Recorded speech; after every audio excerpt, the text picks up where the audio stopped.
The first time I saw his SUV on our hunting path, I thought I was hallucinating. Nobody, absolutely nobody, drove that trail. It wasn't a road. It wasn't even in the HOA's paperwork. That path was family land carved through generations, meant for boots, maybe an old pickup in hunting season, but never a shiny $70,000 SUV. Before we dive in, comment which country you're watching from. Let's see how far this story travels. Now, let me back up and explain how this whole mess started. I've lived in this neighborhood for years, long before the HOA expansion reached our side of town. The trail behind my property wasn't just dirt, it was heritage. My grandfather had blazed it with a hand axe. My father had maintained it with an old tractor, and I kept it alive as my escape when the world got too loud.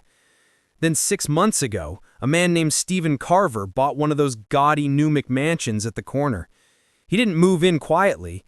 He stormed in like a sheriff claiming new territory. Within weeks, he had joined the HOA board, slapped a reflective vest on his chest that read HOA Inspection, and started quoting regulations that sounded like they'd been made up in his bathroom mirror. First, it was my fence. He claimed the rails weren't aesthetically compliant. Then, it was my mailbox, apparently too rural and aesthetic. But the last straw was the morning he drove straight through my hunting path. I was outside dressing a deer when I heard it. The crunch of tires over brittle autumn leaves.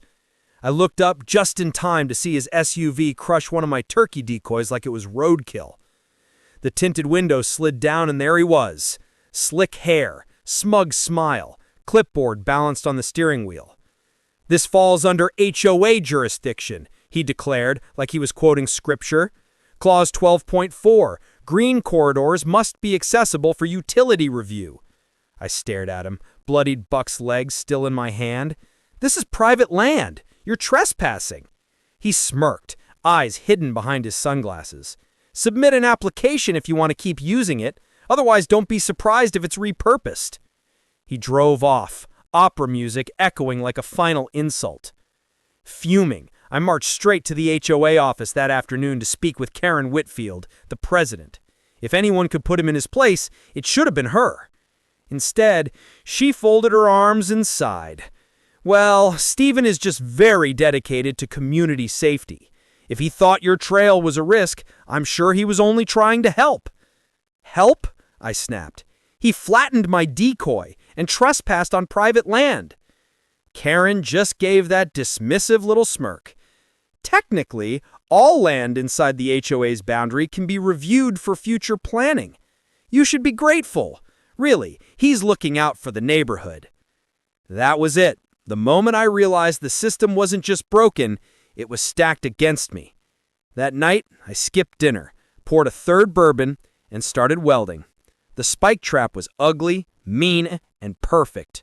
Buried under leaves, angled for a perfect tire strike. The next morning, I sat on my porch, coffee in hand, waiting for round 2. The trap was simple, brutal, and invisible. I'd sunk steel spikes into a wooden frame, set it just below the leaves, and anchored it with enough weight to stay put. Anyone stupid enough to take that path in an SUV was about to learn a very expensive lesson.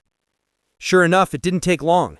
By mid-morning, I heard the faint rumble of Stephen Carver's luxury tank crawling toward the trail again.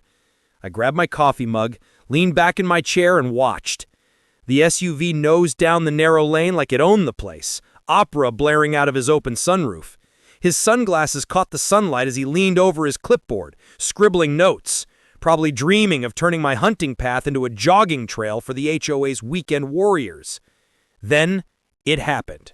Thump, crack, pow. The front tires blew in perfect unison, rubber shredding like wet paper. The back end slammed down next, rims grinding against steel, sparks spitting out like fireworks on the 4th of July. The SUV lurched sideways, skidded through the leaves, and finally collapsed into a pathetic heap right in front of my porch. Stephen stumbled out of the driver's side, arms flailing. What the hell just happened?" He crouched down, staring at his mangled tires, veins bulging in his forehead.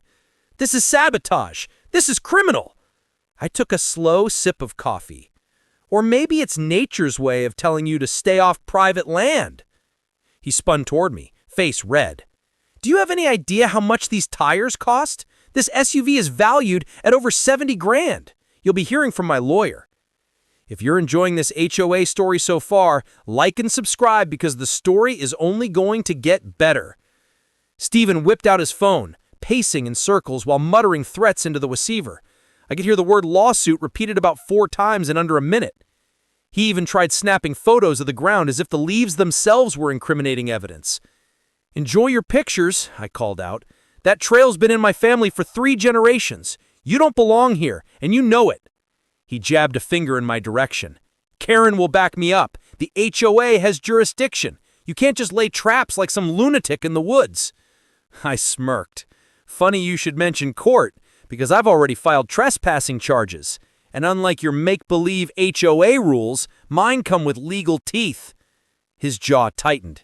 He didn't like that I knew the law better than he did.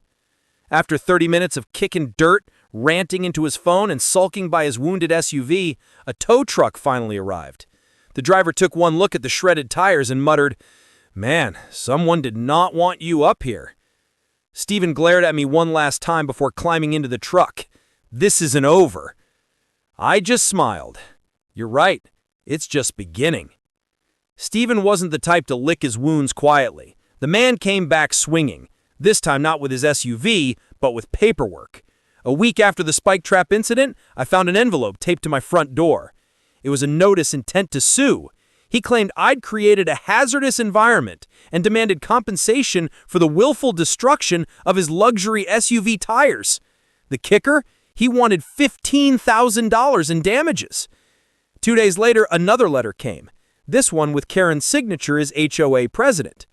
She accused me of violating community access easements and claimed the association had rights to regulate my back trail. She even threatened fines if I didn't remove unauthorized landscaping hazards. In her world, a centuries-old hunting path carved by my family was apparently just another sidewalk project waiting to happen. I wasn't about to take this lying down. I hired a property lawyer who nearly choked on his coffee when he read their claims. He said, "They don't have a leg to stand on. This is private property, and planting defensive measures against trespassers is well within your rights under state law."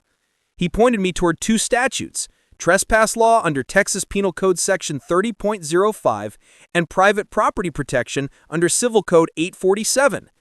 Both made it crystal clear Stephen and Karen had no business setting foot on that trail. Sure enough, the showdown came one afternoon when Stephen and Karen marched up my driveway together. Stephen's face was still red with indignation, and Karen had her clipboard like it was a sword. "You'll be paying for Stephen's SUV," Karen announced. "And if you think those little spike games will go unanswered, you've got another thing coming.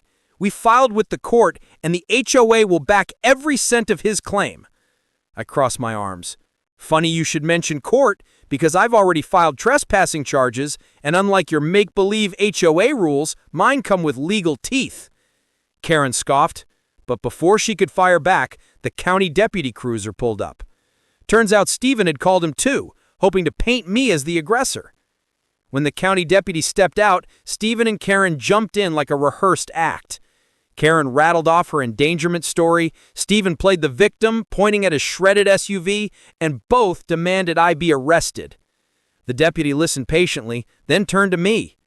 I handed over my paperwork. He looked through it, nodded once, then faced them. "Here's the truth. This land belongs to him. Those signs are legal notice. You drove past them anyway. That's trespassing, plain and simple." He fixed his gaze at Stephen. "And when trespass causes damage, you don't get sympathy, you get liability." Karen sputtered. "But the HOA doesn't overrule state law. He had every right to press charges." I folded my arms. "And I did.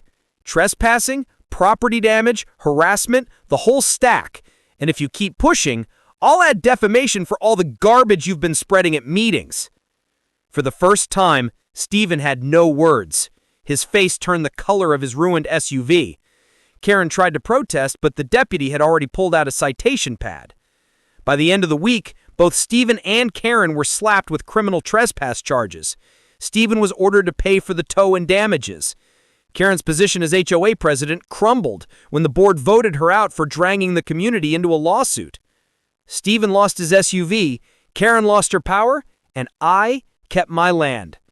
Sometimes the best revenge is simply watching bullies destroy themselves.